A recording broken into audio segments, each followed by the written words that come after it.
Hi, welcome back.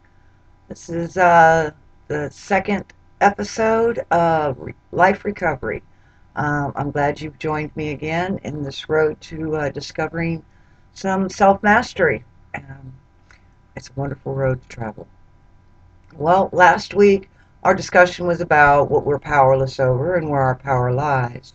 And many of us have discovered that we have a lot of our lives spun around in our head trying to control situations and outcomes and people and places and things that we have no control whatsoever of, and we tend to spin ourselves into a frenzy sometimes of anxiety and fear and what ifs and oh my gods, and that doesn't serve us. That doesn't serve us at all. And we are here to live a life, but we can't live when we're trapped in feelings of fear, regret, um, afraid of what people will think or how we want things to turn out. We just can't keep doing that. So we have to start learning to understand the power that we do have, and that is in the control in our own thoughts and our own feelings, and how we choose to see things, how we choose to feel things, how we choose to have this experience. Um, I know that for a very, very long time, I chose to experience and believe in things that were opposite of me, that condemned me, that made me afraid. I chose to look at the negative things that were in the circumstances around me and wallow into that. I felt like that God had forsaken me, that I had experienced briefly in my life what it felt like to be in touch, in that intuitive connection with a power greater than myself, and then I lost it, and I couldn't understand why I had lost it. I had studied so much in my life of different spiritual traditions. I practiced witchcraft for 30 years.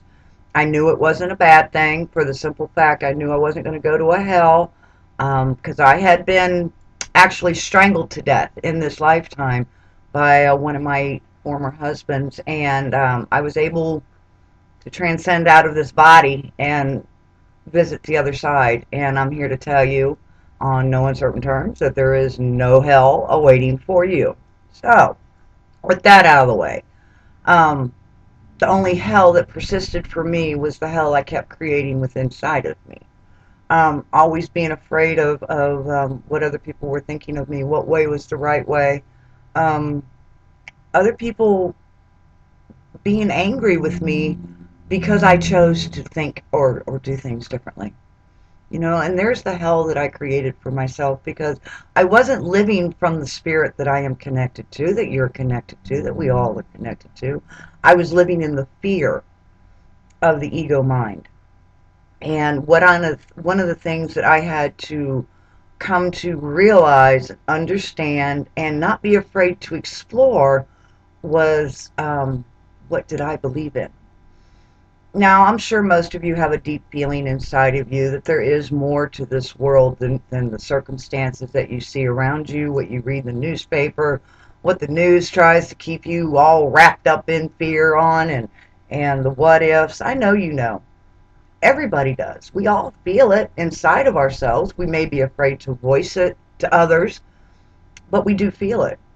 And we also know that there's something so much more wonderful to be explored, but most of us don't know how. And again, living in fear of what's right and what's wrong by what people have told us throughout our lives can really keep us trapped in bondage of self.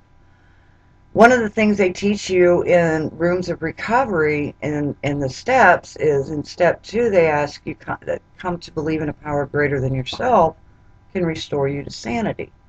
Now, what does this mean? Well, I had to come to a power greater than me that I was a part of, and I didn't know how to do that. When I walked into the rooms, I had been condemned enough through most of my life through the Christian faith that I knew I wasn't going to believe in no Christian God. I didn't believe God was fearful, vengeful, mean. I didn't believe in any of that, but I didn't know what to believe either. I had experienced brief periods of total and complete connection, but I had been told by other people who thought they knew, what was right for me, that that was just the misleading of some devil. Well, that didn't feel right for me either. And the more I explored and the more I discovered, the more I realized that the devil, the concept of devil, the conception of the devil was the greatest mind trick that was ever played on controlling the mass population. But we can discuss that more later, or you can go discover it for yourself. Have fun. I know I did. Coming to believe in a power greater than myself was extending what I thought I had already believed. I had to move in a different way. I had to reach for something that I'd never explored before. I had always settled for what I'd read or what one tradition would teach, and I'd stay with that for a while. And there would be many a times within it that I would feel wonderful and connected, but then that would soon fall away, and I could never quite understand why I couldn't maintain this belief. It felt like as soon as something else was introduced and I was curious about it, all of a sudden there was this resistance inside of me, and no, don't you dare, don't you dare move forward, don't you dare explore your life, don't explore where you came from. Um, and the truth of the matter is we all came from the same thing. There's just been many different names and traditions and various ways of discovering this unity, this oneness, this sacred divine that we all are manifested from. There's many different names for them, different religious practices, and that's all okay. I have discovered that it's what is right for me, what feels good for me, what keeps me connected to something so magical and majestic and divine that I just can't turn my eyes away from. That when I look out onto the world and I look at my brothers and my sisters, that I see that divine source emanating from, and I realize that we are all connected. That's the truth I sought out for me.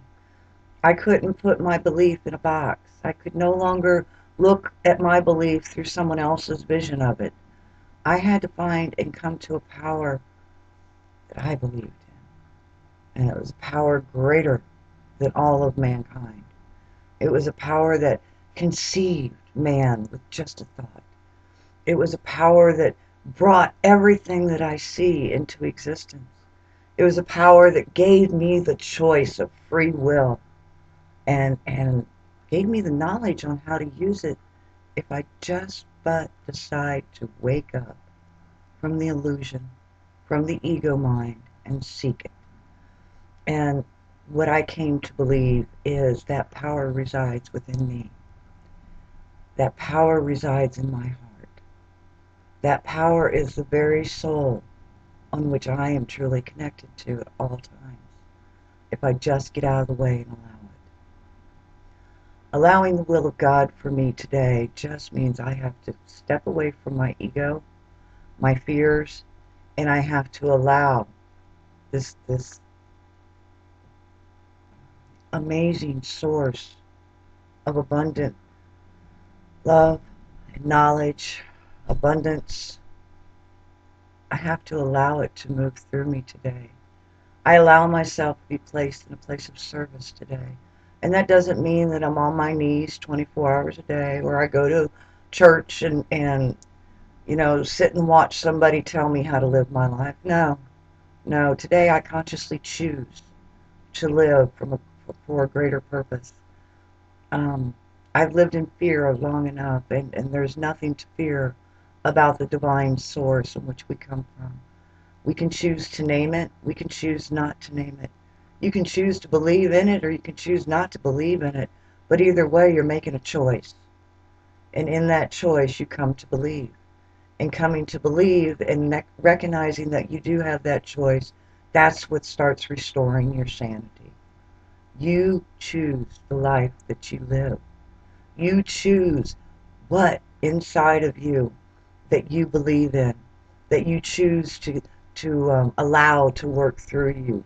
You can choose to allow the fear of the ego and the small-mindedness and the who's rights and the who's wrongs to work through you for your entire life. And you have to know that's your choice. You came to believe that, and that's what you choose to believe.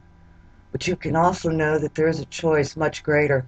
There is a choice much more abundant, much more loving, much more alive than anything that you could have ever known. All you have to do is but seek it. Knock and the door will open. Seek and ye shall find. And that is so truth, and that is so much truth in today. And it is so alive within you. And you are a part of it, whether you choose it or not. You cannot do, say, think, feel, or act in any way that will ever disconnect you from it. Because you are divine. You're a spiritual being who came here to have a human experience. And in this experience, we forget who we are and what we came here to do sometimes. And all I want to do is just help nudge you a little bit and wake that spirit up inside of you and say, hey, you know what? I am worth more than what I've been telling myself all these years. I am worth more than what people have beaten me down to thinking about myself. I am worth so much more. I am not a mistake, and nor am I going to continue to feel like I am. I am no longer going to continue to live that way. So I'm going to seek a power deep within me that I am connected to, and I'm going to call it Jesus, Buddha, Muhammad, Source, whatever you choose to call it. It will come, it will answer, and it will say, I love you. I love you, and you are worth it, and that you are not a mistake. And when you start seeking something to believe in, that isn't just what someone else tells you to believe in, it's yours. It is your conception of God. It is your truth in which you allow yourself to be revealed to. Then that will start to restore you to a sanity that you never knew existed. And it is so wonderful, and it is so amazing, and it gives you such strength and such courage that you can just go out and live your life. So I really hope you've enjoyed this week's episode. I hope you really do some soul searching and some seeking. Take out your notebook, and I want you to write out your conception of God. What do you want your higher power to be like? What are the aspects of this higher power? Loving, abundant, full of truth for you. Your truth and my truth are two different truths because we are both having two different experiences in the same experience of this one beautiful united planet. It may not seem that way sometimes, but it is, because everything for me today is God, and nothing is outside or nothing opposes God. And that is my truth. So write out your conception of God, a God you choose to believe in, and don't be afraid of what other people may think. This is your journey. This is for you. This is your life. This is your experience. Don't let anybody else's fears stop you from becoming all that you can be. And this is the second step in freeing yourself from the ego bondage, from the bondage of fear, from the bondage of control. This is your time.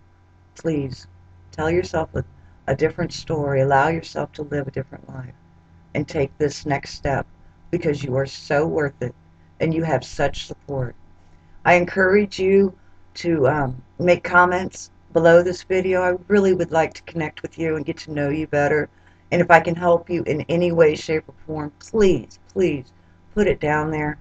I hope you have a blessed week. We will be uploading again next week in the next step, which will be 3. And good seeking. Have fun. Many blessings. Bye-bye.